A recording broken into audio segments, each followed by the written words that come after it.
Guys, आज के इस प्रीता पहचान क्लासेस में मैं लेके आई हूँ क्षितिज भाग 1 क्लास 9 CBSE NCERT काव्यखंड लेके, जिसमें आज हम जानेंगे पाठ 14 यानी लेसन 14 चंद्र गहना से लौटती बेड़।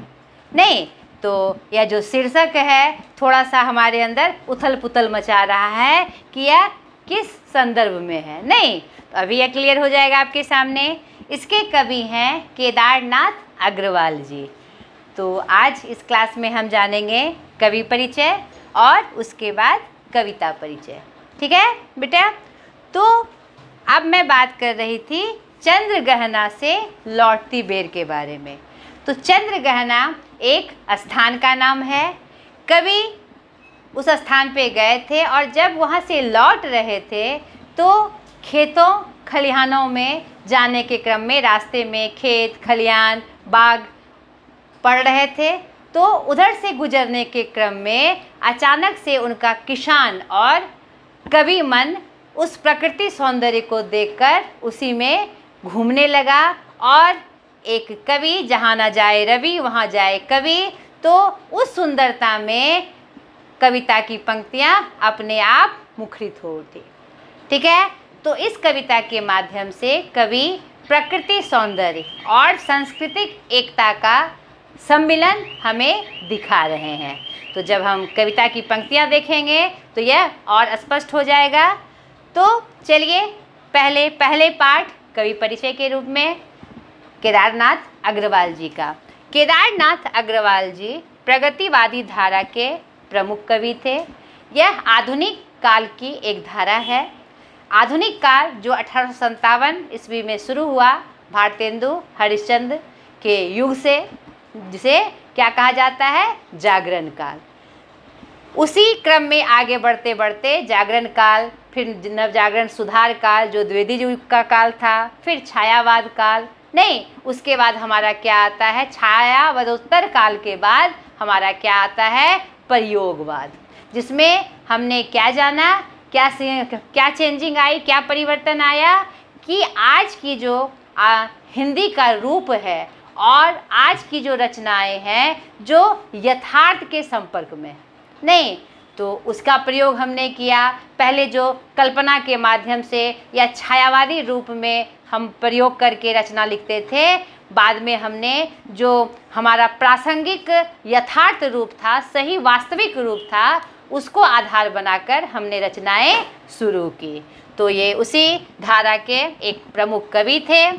इनका जन्म 1 अप्रैल सन 1911 ग्राम कमासिन जिला बांदा उत्तर प्रदेश में हुआ था। इनके पिता हनुमान प्रसाद गुप्ता जो खुद एक कवि थे, और ऐसा प्रमाण प्राप्त होता है कि उनका एक काव्य संकलन मधुरिम भी प्रकाशित हुआ था उनके पिता का। उनकी माता का नाम घसीटो देवी।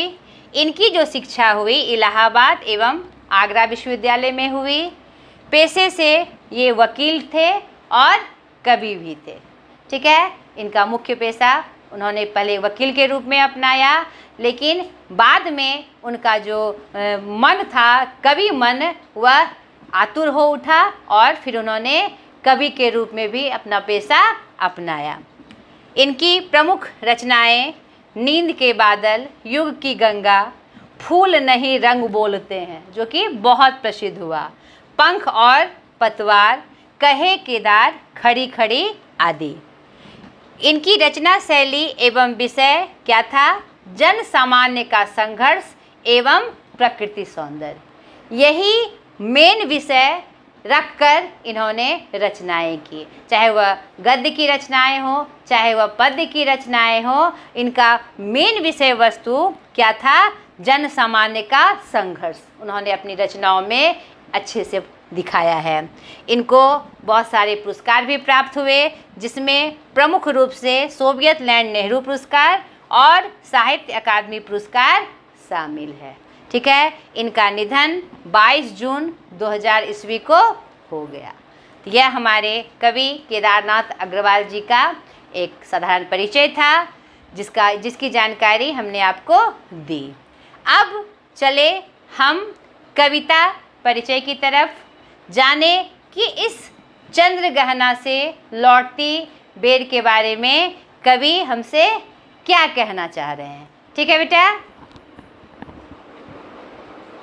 चलिए अब कविता का परिचय हम जान लें। प्रस्तुत कविता में कवि का प्रकृति के प्रति गहन अनुराग व्यक्त हुआ है।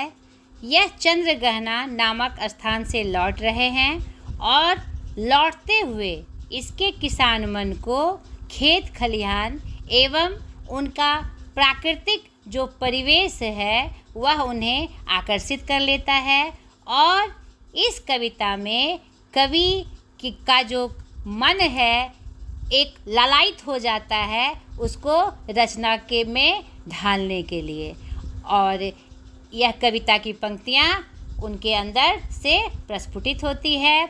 और इस कविता में देखिएगा आप कि कल्पना की भी अभिव्यक्ति हुई है और साधारण चीज़ों में असाधारण सौंदर्य का रूप इसमें वर्णित है नहीं, और साथ ही साथ सौंदर्य को शहरी विकास की तीव्र गति के बीच में भी कवि अपनी संवेदना में इस सुंदर रूप को सुरक्षित रखना चाहते हैं।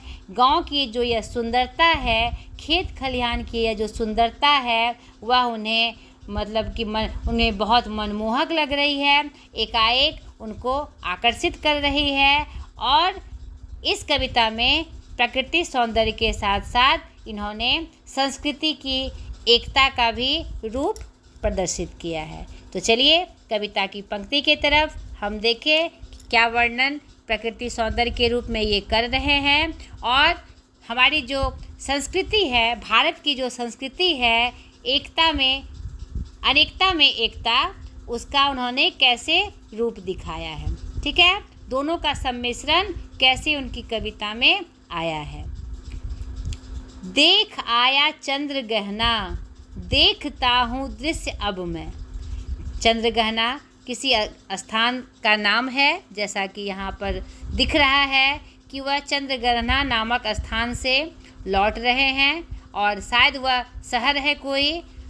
अब उनके आँखों के सामने लौटने के क्रम में उन्हें ऐसे दृश्य दिखाई पड़ रहे हैं जो एकाएक उनके मन को एकदम प्रफुल्लित कर रहे हैं, उल्लास से भर रहे हैं और एक नया रोमांच पैदा कर रहे हैं। तो अब क्या है देखिए, मेड़ पर इस खेत की बैठा अकेला, एक बित्ते के बराबर यह हरा ठिगना चना। यहाँ खेत से वह गुजर रहे हैं तो वहाँ चने का खेत सजा हुआ है, और हम जानते हैं कि चना का जो पौधा होता है एक एक बित्ते का होता है। एक एक बित्ता मतलब ये नाप है, अपने हाथ की हथेली से हम जो नापते हैं, जो हमारी हथेली होती है उसके तान कर जो एक नाप को हम क्या कहते हैं, बित्ता कहते हैं। नहीं, उसका वर्णन, चने के पौधे का वर्णन ये कर रहे हैं। बड़े देखिए एक साधारण चना का पौधा और उनका वर्णन वो कितने सुंदर तरीके से कर रहे हैं। एकदम उनका मानवीकरण करके उन्होंने यहाँ मानवीकरण अलंकार को बहुत ही सुंदर रूप से प्रस्तुत किया है। चना को वह एक मानवीकरण का रूप देकर देखिए कितना एक साधारण चीज़ को वह असाधारण बना रहे हैं। यह हरा ठिगना चना बांधे मुरेठा शीश पर, छोटे गुलाबी फूल का सजकर खड़ा है। यहाँ पर पूरा चने के पौधे का उन्होंने वर्णन कर दिया। एक बित्ते के बराबर है, ठिगना सा उनका रूप है, माथे पे ऐसा लगता है कि मुरेठा बांधे हुए है और उसके फूल कैसे हैं, गुलाबी है, और सजकर वह खड़ा है खेत में।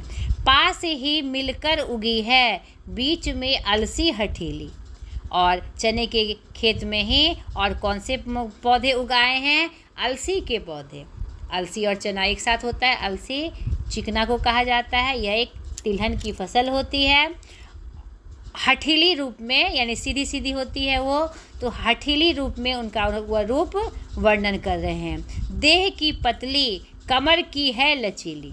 लंबी लंबी अलसी का पौधा होता है, एक कतार में वह पतली पतली होती है और झूमते रहती है, इसीलिए उसको क्या कहा बता रहे हैं कवि, कमर की लचीली है।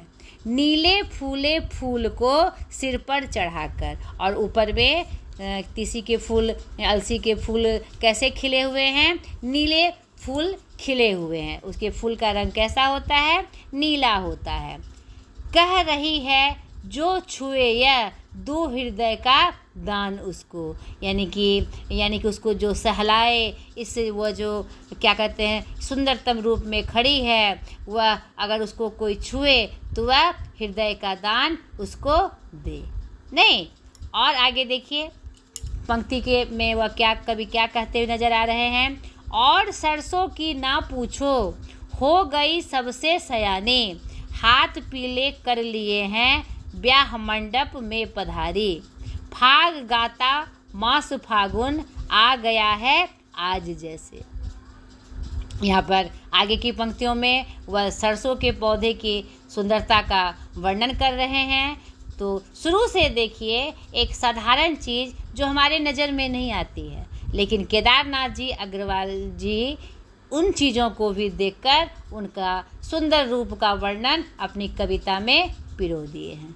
नहीं, अब सरसों का रूप वो दिखा रहे हैं, सरसों के पौधे का वह रूप दिखा रहे हैं कि देखो अब वह सयानी हो गई है, यानी पकने वाली है, उसमें जो दाने हैं वो आने वाले हैं, हाथ पीले कर लिए हैं। हाथ पीला हो गया यानी कि उसके फूलों का रंग कैसा होता है?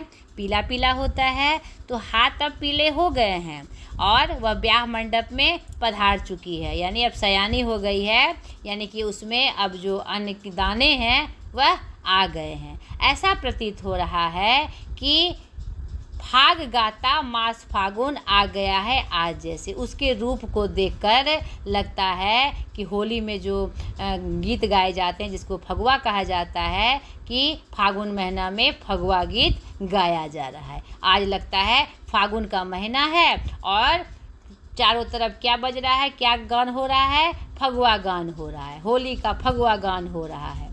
आगे देखिए, देखता हूँ मैं स्वयंवर हो रहा है, प्रकृति का अनुराग अंचल हिल रहा है। यहाँ पर सुंदरतम रूप प्रकृति का मानवीकरण करते हुए कि देखो स्वयंवर हो रहा है। स्वयंवर किस लिए होता है? विवाह के प्रस्ताव के लिए। और प्रकृति का जो प्रेम है वह आंचल के रूप में हिला रही है। इस विजन में दूर व्यापारिक नगर से प्रेम की प्रिय भूमि उपजाऊ अधिक है। तो यहाँ पर वह क्या कहते हैं जो नगर है उसमें जो क्या कहते हैं कठोरता है और जो उमस है, एक प्रकार का मतलब नगर का जो दिनचर्या होती है वह एकदम रूखी सूखी होती है। तो वही उस पर कटाक्ष करते हुए कवि कह रहे हैं कि इस विजन में इससे पहले हमने क्या देखा? व्यापारिक नगर को देखा। उस प्रेम की प्रिय से यह जो उपजाऊ भूमि है वह अधिक प्रिय है। नहीं, वहाँ का जो प्रेम है उससे प्रिय क्या है? यह हमारी उपजाऊ भूमि है। ठीक है। और पैरों के तले है एक पोखर। अब आगे की पंक्तियों में वह पोखर की सुंदरता यानी तालाब, पोखर किसे कहते हैं? तालाब को, छोटे तालाब को का वर्णन कर रहे हैं। उठ रही इसमें लहरियाँ, वह पोखर के रूप का वर्णन करते हुए कह रहे हैं देखो इसमें लहरें उठ रही है।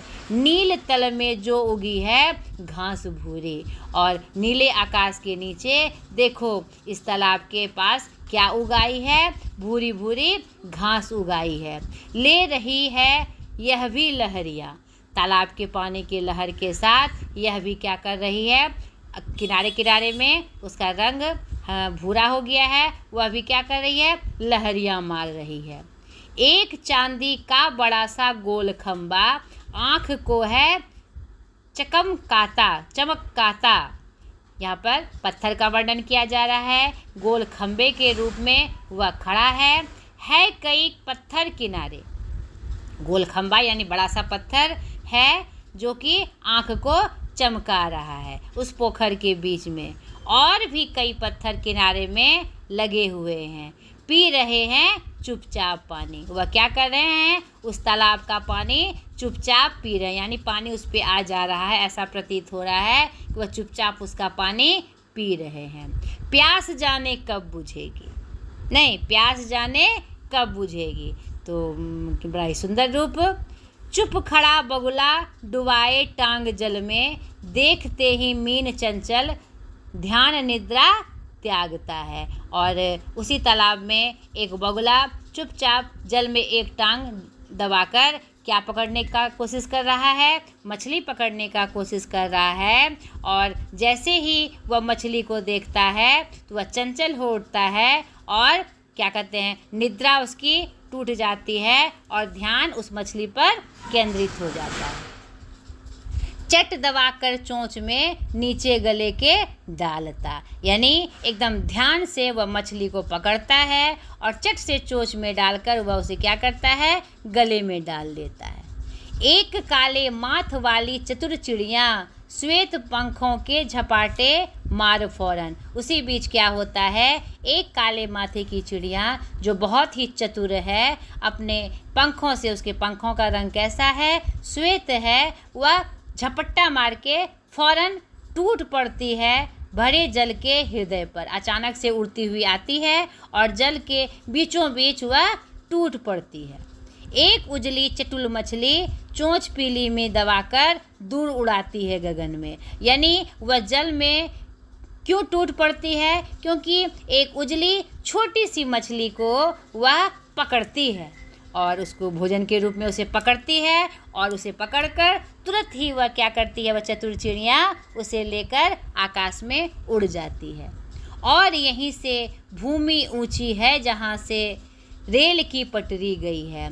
आगे के पंक्तियों में वो वर्णन कर रहे हैं। तालाब का वर्णन हो गया, तालाब में एक चिड़ियों का और क्या कहते हैं बगुले का वर्णन हो गया, पत्थर का वर्णन हो गया। अब आगे बढ़ रहे हैं तो क्या दिखाई पड़ रही है, ऊंची भूमि दिखाई पड़ रही है जहाँ से रेल की पटरी गई है। ट्रेन का टाइम नहीं है, मैं यहाँ स्वच्छंद हूँ।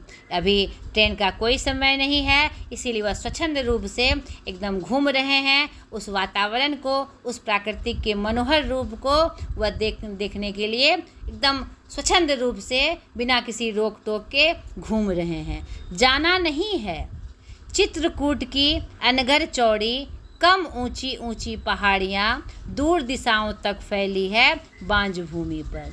और आगे वह चित्रकूट का वर्णन कर रहे हैं कि चित्रकूट की अनगर चौड़ी, कम ऊंची ऊंची पहाड़ियाँ दूर दिशाओं तक फैली हुई दिखाई पड़ रही है इस बांझ भूमि पर, यानी पथरीला इलाका है, पहाड़ है, तो वहाँ पर कोई फसल नहीं उपजाई जा सकती, इसीलिए उसे क्या बता दिया उन्होंने, बांझ भूमि बता दिया।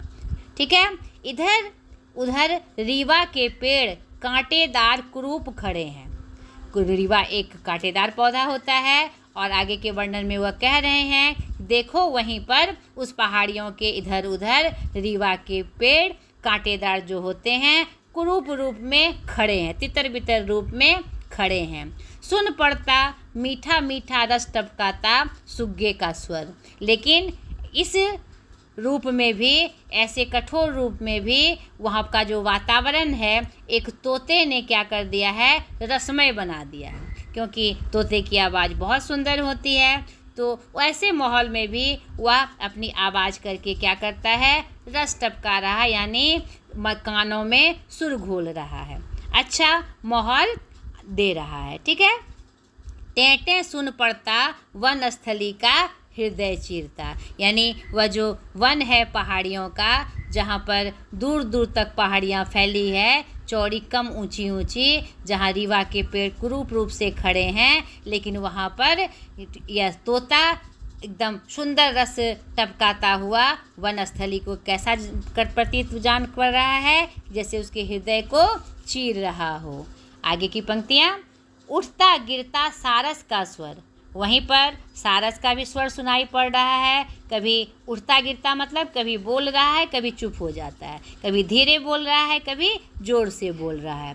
टीटों टीटों मन होता है उड़ जाऊं मैं। सारस का स्वर कैसा निकल रहा है, टीटों टीटों, मन होता है उड़ जाऊं, कवि का मन कर रहा है कि वह भी उड़ जाए। पर फैलाए सारस के संग, उनका सारस को देखकर उनका भी मन क्या हो रहा है कि मैं भी उड़ जाऊं और सारस की तरह अपने पंखों को फैलाऊं। जहाँ जुगल जोड़ी रहती है हरे खेत में, सच्चे प्रेम कहानी सुन लो चुप्पे चुप्पे। यानी कि यहाँ पर अंतिम की पंक्तियों में उनका मन कर रहा है कि इसी वातावरण में एकदम मैं पंख फैलाकर इस सारस की तरह, सारस के साथ में एक जुगल जोड़ी बनाता हुआ एकदम उड़ूं और उस हरे खेत में चली जाऊं और सच्चे प्रेम की कहानी सुनूं। चुपचाप उस सच्चे प्रेम की कहानी मैं वहाँ जाकर सुनूं। तो इन पंक्तियों के माध्यम से हमने क्या देखा, इनकी कविता की पंक्तियों के माध्यम से, कि प्रकृति के प्रति उनका गहरा लगाव है और प्रकृति की जितनी भी चीज़ें हैं उसमें वह एक अनुपम रूप को देख रहे हैं। छोटे छोटे साधारण चीज़ों को जिसको हम देखकर अनदेखा कर देते हैं, उसमें भी कवि ने एक सुंदरतम रूप खोजा और इतने सुंदरतम रूप से उनका सौंदर्य का वर्णन भी किया।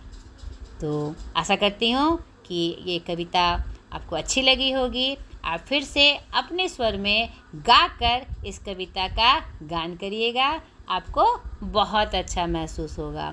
और ये जो कविता की पंक्तियों के माध्यम से जब इसको आप पठन करेंगे तो इसमें क्या क्या चीज़ें आई हैं आपको फिर से स्मरण में हो जाएगी। तो ठीक है बच्चों, तो ये पूरी कविता की व्याख्या मैंने आपके सामने प्रस्तुत की है। अगले वीडियो में मैं इसके प्रश्न उत्तर के साथ आपके सामने उपस्थित होंगी। आज तक के लिए इतना ही, बाय।